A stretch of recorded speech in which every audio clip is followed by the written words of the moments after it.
Mais lorsqu'il avance, la carotte avance aussi, ce qui le fait avancer davantage, repoussant toujours plus loin l'objectif de son bonheur. Ce stratagème est orchestré par celui qui le monte et dans son unique intérêt, avec, au bout tout de même, une petite récompense pour l'âne afin qu'il ne se décourage pas. Une petite analogie est nécessaire pour comprendre plus en profondeur. Dans cette situation, qu'est-ce qui fait avancer l'âne? Premièrement, le besoin. Mais pas n'importe quel besoin, le besoin créé par la personne qui le monte. Un âne, ça mange de l'herbe, ça mange du foin. Une carotte, c'est une sucrerie pour lui. Ce n'est pas un besoin vital, mais un caprice. Dans la vie de l'homme en société, ce qui le fait avancer est aussi le besoin. Le besoin de consommation dont la nécessité n'est pas vitale, mais a été induite par l'éducation, la publicité et les médias.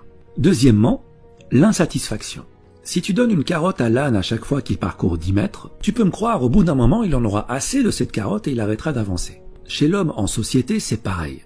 Il faut le maintenir dans une zone d'insatisfaction assez élevée pour que son besoin ne soit pas totalement comblé, mais assez basse pour qu'il soit prêt à refournir les efforts nécessaires afin d'assouvir ce besoin. Concrètement, si ton patron te donne 10 000 € par mois, tu seras totalement satisfait et ce n'est pas dans son intérêt puisqu'avec cet argent et un minimum d'intelligence financière, tu investiras dans l'immobilier pour dégager des revenus automatiques et plus besoin de patron. Il est perdant, tu es gagnant, ce n'est pas dans son intérêt donc il doit te payer beaucoup moins. Et s'il te donne que 800 € par mois, il se doutera bien que tu iras chez la concurrence, ce qui n'est pas dans son intérêt non plus. Donc il va s'aligner pour te donner juste de quoi subvenir à tes besoins. Et voilà, la roue tourne.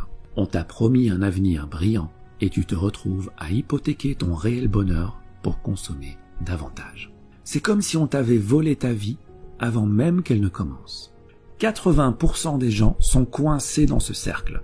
Et je dis coincés car la plupart n'aiment pas leur vie, n'aiment pas leur quotidien. Ils le trouvent malsain, mais ils disent « Ouais mais bon, si tout le monde fait comme ça, c'est que ça fonctionne, c'est que c'est la bonne manière de faire. » Ah ben oui, si tu lis les livres que tout le monde lit, tu ne pourras que penser comme tout le monde. Écoute, c'est normal que tout le monde fasse comme ça puisque tout le monde va à la même école. Celle où clairement le bonheur et l'épanouissement personnel ne font pas partie du programme. Celle où on ne t'apprend pas à être autre chose qu'un âne qui troque sa paix et sa santé pour une carotte. Mais que veux-tu? L'homme préfère en général un monde connu et malsain plutôt qu'un monde sain mais inconnu.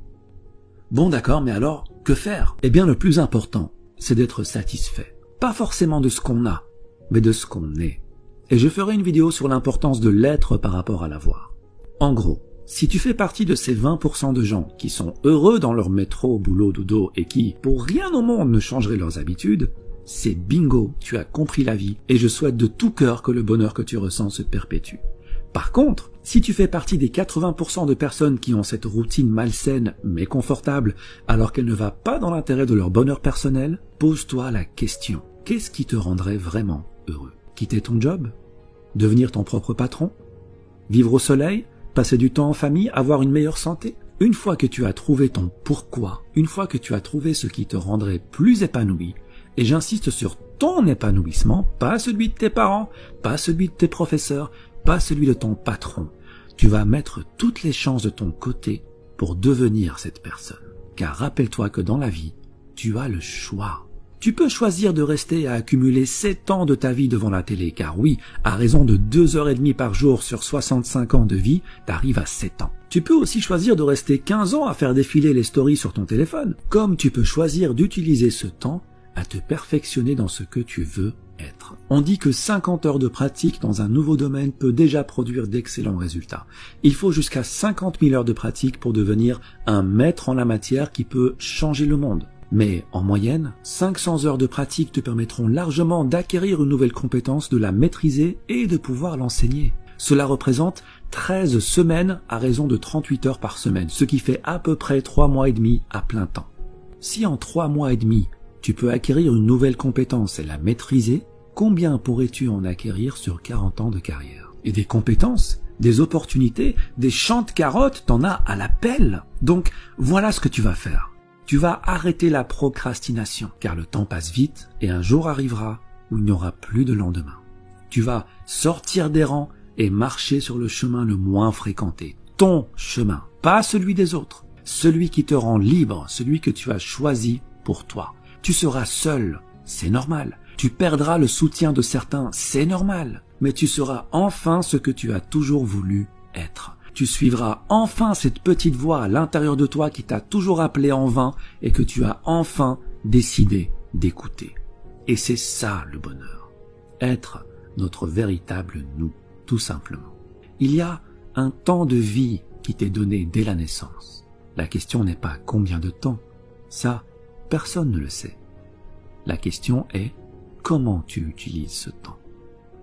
C'est ça qui va déterminer ton bonheur.